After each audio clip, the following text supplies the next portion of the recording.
In a major development, RSS chief Mohan Bhagwat publicly condemned what he described as an unacceptable trend of self-proclaimed Hindu leaders stoking disputes over religious sites. Speaking at an event in Pune, Bhagwat called on Indians to reflect on the past mistakes and strive to make the country a global symbol of harmony and inclusivity.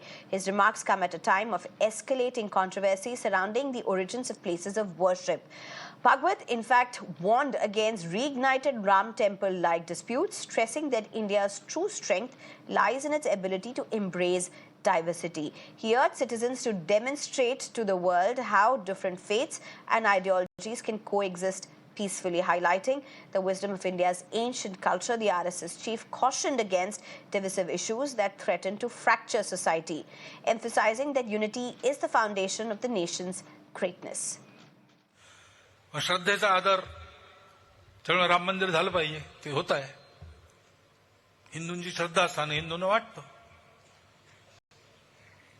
परंतु असं केलं म्हणजे हिंदूमध्ये नेता होता येतं म्हणून, किंवा अतिरेकी भूतकाळाच्या ओझ्याच्या परिणामामुळे अतिरेकी तिरस्कार, द्वेष, शत्रुता, संशय याच्या पोटी रोज एक नवीन प्रकरण काढणे हे कसं चालेल? हे नाही चालणार. शेवटी आपलं सोल्युशन काय आहे? जगाला आपल्याला दाखवायचं आहे की आपण सगळे एकत्र नांदू शकतो. आपल्या देशात त्याचा छोटासा प्रयोग झाला पाहिजे. तो प्रयोग करताना आहेत आमच्या या सगळ्यांना सामावून घेणाऱ्या अनेक पंथ संप्रदायांच्या विचारधारा आमच्या इथे आहेत.